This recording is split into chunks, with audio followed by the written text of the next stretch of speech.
Baik, itu dia satu video yang menarik saya rasa dan kita nak bercakap berkenaan dengan Suruhanjaya Perkhidmatan Air Negara ataupun SPAN. Pada pertengahan 2006, Parlimen Malaysia meluluskan dua undang-undang yang mengubah cara Malaysia menguruskan perkhidmatan air iaitu Akta Suruhanjaya Perkhidmatan Air Negara iaitu Akta 654 dan Akta SPAN dan Akta Industri Perkhidmatan Air iaitu Akta 655. Akta 654 menggariskan peranan, fungsi dan bidang tugas SPAN manakala Akta 655 memperuntukkan kawal selia meliputi ekonomi, teknikal dan sosial serta perlindungan hak pengguna. Jadi untuk bercakap lagi mengenai SPAN ini, kita bersama dengan tetamu kami di studio, kita bertuah. Kita bersama dengan Tuan Syahid Adnan, anggota Suruhanjaya Merangkap Pengerusi Jawatan Kuasa Pendidikan dan Perlindungan Pengguna Suruhanjaya Perkhidmatan Air Negara ataupun SPAN. Assalamualaikum Tuan Syahid. Waalaikumsalam. Terima kasih. Ya, dan saya pasti ramai di antara kita yang ingin mengetahui, mengikuti tentang SPAN ini. Ada yang dah tahu, ada yang tak tahu, tapi kalau siapa tengok video tadi tu dah tahu dah. Sebab video tu pun dah viral sebenarnya, kucing tadi tu kan. Jadi mungkin Tuan Syahid boleh ceritakan seberingkaslah berkenaan dengan SPAN ini untuk kita sama-sama fahami. Okey. Ya. Baiklah, SPAN ini, Suruhanjaya Perkhidmatan Air Negara, kita merupakan sebuah badan kawal selia dari sudut ekonomi dan juga dari sudut teknikal. Ya. Dan kita mengawal selia dan menyelia seluruh perkhidmatan air dan juga pembentungan. So dua part perkhidmatan air dan pembentungan di seluruh semenanjung Malaysia, termasuklah wilayah Persekutuan Labuan. Ya. Dan kita menjalankan tugas-tugas berdasarkan akta yang Fad info tadi, Akta Industri Perkhidmatan Air 2006 ataupun lebih dikenali sebagai Akta 655. Ya. Dan kita di Suruhanjaya Perkhidmatan Air Negara, kita mempunyai visi dan misi sebagai Suruhanjaya. Dan visi kita adalah untuk menyediakan perkhidmatan air yang mapan, perkhidmatan air yang berdaya harap dan juga perkhidmatan air yang mampu untuk semua. Sebab apa? Perkhidmatan air ini keperluan asas. Betul. Jadi semua perlukan air. Dan misi kita adalah untuk menjalankan tugas-tugas kita berdasarkan Akta 655 ini dengan telus dan juga dengan bertanggungjawab. Sebab dalam industri perkhidmatan air ini kita ada rakyat pengguna, kita ada syarikat-syarikat operator dan juga kita ada kontraktor-kontraktor lain lah. Jadi kita mahukan akta ini dijalankan dengan telus. Dan ada banyak persoalan yang saya dapat juga tentang apabila berlaku pencemaran ni, salah siapa. Sebelum saya bercakap tentang pencemaran, kita nak bercakap tentang bidang tugas SPAN itu sendiri. Dan bidang tugas SPAN itu sendiri untuk sumber air. Sumber air ini di bawah bidang kuasa kerajaan negeri. So apa-apa yang berkaitan sumber di bawah kerajaan negeri. Dan ini termaktub di dalam akta perlembagaan persekutuan kita. Dan contohnya di Selangor umpamanya, di Selangor negeri mempunyai badan yang mengawal sumber air itu sendiri, dinamakan LUAS, Lembaga Urus Air Selangor ataupun unit perancang ekonomi negeri masing-masing. Namun begitu, kita juga membantu negeri-negeri, contohnya ketika cuaca panas, macam sekarang pun cuaca panas. Jadi kita membantu operator-operator air dan juga negeri untuk melihat kepada memantau paras air umpamanya, paras air di empangan-empangan ataupun paras air di sungai-sungai. Pada masa yang sama, kita juga bersama-sama dengan Jabatan Alam Sekitar, kita juga bersama-sama dengan pihak berkuasa tempatan dalam memantau kes-kes kecurian air dan juga kes-kes pencemaran. Jadi secara holistiknya, SPAN sebenarnya tugas kita adalah dari loji rawatan air, dari sumber itu, dari loji rawatan air hinggalah ke pili-pili di rumah masing-masing. Jadi kita menyediakan satu platform agar air terawat ini dapat diberikan kepada rakyat. Jadi itulah sebagai mukadimahnya kalau anda nak mengetahui tentang SPAN ini. Tadi Tuan Syahid ada bercakap berkenaan dengan Tuan Syahid bukan sahaja menjaga kawasan-kawasan di sekitar ini, malah di Labuan pun sama juga kan. Okey, lalang Tuan Syahid dah berkata tentang perkara tersebut dan kita sedar bahawa Encik Syahid merupakan anggota Suruhanjaya di SPAN yang diberi tanggungjawab antaranya untuk melihat kepada aspek pendidikan dan juga perlindungan kepada pengguna bagi perkhidmatan air dan juga pembetungan di semenanjung Malaysia dan juga di Labuan. Jadi mungkin Tuan boleh kongsikan secara menyeluruhlah berkaitan dengan tugasan Tuan ini sebab tugas ni bukan tugas yang mudah. Nak jaga satu Malaysia ni, lepas tu nak jaga Labuan lagi. Dan mungkin apa antara mungkin cabaran yang diterima daripada pihak tuan sendiri? Baiklah, saya berterima kasih kepada Yang Berhormat Menteri kita, Datuk Seri Tuan Ibrahim Tuan Man, kerana memberi kepercayaan kepada saya untuk mengemudi jawatan kuasa ini, jawatan kuasa pendidikan dan perlindungan pengguna. Jadi untuk tahun ini saya memfokuskan kepada dua perkara. Yang pertama, kita mahu mewujudkan kempen kesedaran dalam usaha memelihara dan juga memulihara sungai-sungai sumber air kita. Baik. Dan yang kedua, kita juga mahu mewujudkan kempen kesedaran dalam menjimatkan penggunaan air. Jadi dua perkara itu amat penting dalam situasi keadaan pada hari ini. Dan kita boleh lihat sumber-sumber air pada waktu ini. Kebelakangan ini, setahun dua tahun, banyak pencemaran berlaku. Dan sumber air untuk kita minum ini, 80% datangnya daripada sungai. Betul. Yang tercemar sungai. Jadi takkan kita mahu mencemarkan sumber air kita. Dan saya ingin kongsikan beberapa kempen yang telah kita jalankan tahun lepas dan tahun ini. Yang pertama, melalui agensi-agensi berkaitan dan juga NGO. Kita ada NGO di bawah Forum Air yang dinamakan Persatuan Wira Air. Kita bersama-sama melakukan aktiviti gotong royong membersihkan sungai-sungai di kawasan LRA, Loji Rawatan Air. Kita juga memperhebatkan kempen-kempen kesedaran di media sosial dan juga di media utama. Jadi sebagai contoh, boleh lihat tadi video berkenaan dengan pencemaran. Kita juga ada video tentang cara menjimatkan air. Dan perkara tersebut kita hebahkanlah kepada rakyat.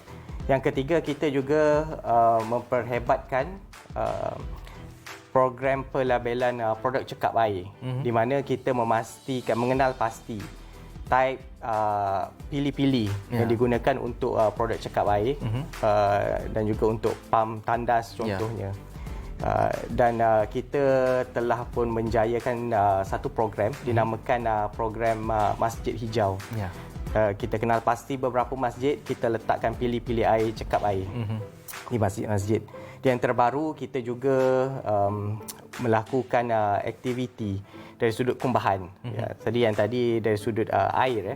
Dari sudut kumbahan, kita bersama-sama dengan Indah Water, IWK, untuk menaik taraf dan menambah baik tandas-tandas awam di sekitar Malaysia dan juga tandas-tandas awam di masjid-masjid dan rumah ibadat yang lain. Banyak sebenarnya program yang telah pun disusun atur, dan saya rasa perlu juga penglibatan orang ramai juga untuk kita nak menjajakan beberapa program tersebut. Dan berbalik kepada tajuk kita pada hari inilah, Tuan Syahir pun ada bercakap berkenaan dengan pencemaran sumber air ini. Itu adalah satu masalah yang serius saya rasa. Dan sejauh manakah tahap keseriusan pencemaran air di negara kita bagi pandangan Tuan Syahir yang dah lama dah terlibat dalam industri ini?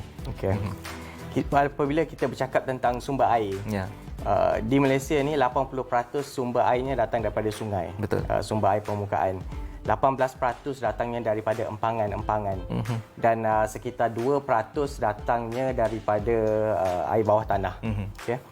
Dan apa yang kita lihat, sumber air yang terbesar adalah sungai. Jadi sungai ni, sungai mengalir dari hulu ke hilir. Dan di hilirnya, airnya tidak deras, airnya perlahan, tapi airnya kuantiti yang banyak. Dan disebabkan itu, loji-loji rawatan air kebanyakannya diletakkan di hilir sungai. Dan apabila ini berlaku, apabila time progress, dari dahulu sampai ke sekarang, kebanyakan pertempatan ataupun industri-industri mula beralih ke hulu. Jadi apabila ini berlaku, pencemaran di hulu tu masuk ke loji rawatan air yang berada di hilir. Itu yang pertama. Dan kita memantau sungai-sungai ini melalui indeks kualiti air. Dan saya ingin berkongsi sedikit tentang indeks kualiti air ini. Terdapat 5 kelas. Dan kelas yang pertama untuk indeks kualiti air ini berada dalam keadaan semula jadi. Ini air ini boleh diminum. Yang kedua, memerlukan rawatan secara konvensional. Dan kelas yang kelima ini, air ini tidak boleh digunakan untuk apa-apa tujuan. Untuk pengairan pun tak boleh, untuk tanaman pun tak boleh. Untuk makluman ya, air sungai yang berada dalam kelas kelima ini sebanyak tak silap saya 25 sungai di Malaysia. 25 sungai berada di kelas 5. Ya. Dan daripada 25 ini, tak silap saya 16 di Johor dan 5 di Lembah Kelang. Jadi kita lihat kebanyakan sungai-sungai dalam kelas 5 ini berada di bandar-bandar besar lah. Ya. Dan apabila ini berlaku, kita tidak mahu sungai-sungai terus berada dalam kelas 5, iaitu maka kita mahu lakukan pemeliharaan sungai-sungai tersebut. Pada masa yang sama juga untuk pencemaran ini, dari sudut kumbahan juga kita perlu ambil perhatian. Jangan kita buang minyak-minyak ke dalam sinki contohnya. Betul. Kerana akhirnya ianya akan mengalir ke sungai juga akhirnya. Dan saya ingin memetik sepotong ayat Al-Quran lah berkenaan dengan pencemaran ini. Surah Ar-Rum ayat 41. Zaharal fasadu fil barri wal bahri bima kasabat aydin nas. Yang bermaksud berlaku kerosakan di atas muka bumi ini disebabkan oleh tangan manusia. Jadi yang membuat pencemaran ini adalah manusia sebenarnya. Jadi kita sebagai manusia, kita boleh mengelakkan pencemaran ini berlaku dengan kita sendiri mempunyai kesedaran tersebut. Betul. Nak dapatkan kesedaran tu sebenarnya bukannya satu perkara yang mudah ya. Ianya memerlukan masa juga sebab mungkin mentaliti rakyat Malaysia ni kita sedar, kita faham kan, tidak seperti negara-negara contohnya Jepun dan juga Korea sebenarnya yang terlalu cakna tentang perkara ini. Kita ni sebagai pengguna, kita nak tahulah. Saya rasa kita ni mempunyai hak sebagai pengguna untuk memberikan satu penekanan kepada saranan yang mana Cik atau Tuan Syahir katakan tadi. Mungkin Tuan Syahir boleh kongsikan. Baiklah, sebagai pengguna, pengguna bekalan air dan juga pembentungan. Yang pertama, kalau kita mempunyai sebarang masalah berkenaan dengan air dan juga pembentungan, kita laporkan kepada syarikat-syarikat operator air dan juga kepada SPAN itu sendiri. Pada masa yang sama, kita juga meminta pengguna-pengguna melakukan kempen kesedaran di mana apabila mereka nampak kalau ada satu-satu tempat kawasan di sungai-sungai, apabila nampak ada pencemaran berlaku, laporkan kepada kita. Dan boleh dilaporkan, simple saja, kita ada email kita, aduan@span.gov.my, dan juga kita ada banyak media sosial yang aktif juga di Facebook, Instagram dan Twitter, dan boleh laporkan di situ sebab kita ada pegawai-pegawai kita yang sentiasa monitor media sosial tersebut. Jadi sebenarnya anda boleh menjadi sebahagian daripada pengguna yang bertanggungjawab lah. Dan mungkin sedikitlah Tuan Syahir mungkin boleh mengambil kesempatan ini untuk menyarankan kepada mereka ni supaya mereka ni menjaga kualiti air kita. Silakan sikit. Baiklah. Untuk semua pengguna di luar sana, yang pertama, kita peliharalah sungai kita, kerana sungai kita adalah sumber kepada air yang kita minum. Dan apabila tiada air, kita akan mengalami banyak kesulitan. Betul. Contohnya kita sebagai orang Islam contohnya, kalau tak ada air, kita terpaksa beristinja. Betul. Takkan kita nak buat perkara itu selama-lamanya kan. Jadi yang keduanya, sebagai pengguna juga, kita perlu menitik beratkan tentang penjimatan air. Penjimatan air. Contohnya yang paling mudah apabila kita basuh kereta contohnya, kita gunakan baldi air daripada pili. Dan apabila kita menyiram pokok, kita boleh gunakan recycling water. Jadi benda-benda yang mudah tersebut kita boleh laksanakan untuk kita menjimatkan air. Ya, betul-betul. Sebenarnya banyak lagi perkara yang mungkin kita boleh bincangkan dalam skop SPAN ini. Tapi itulah dia, ini saja masa yang diberikan. Jadi saya ucapkan terima kasih kepada tetamu kita, Tuan Syahir Adnan, anggota Suruhanjaya, merangkap pengerusi Jawatankuasa Pendidikan dan Pelindungan Pengguna Suruhanjaya Perkhidmatan Air Negara. Jadi anda boleh layari SPAN punya Instagram, Facebook dan juga TikTok pun ada dikabarkan.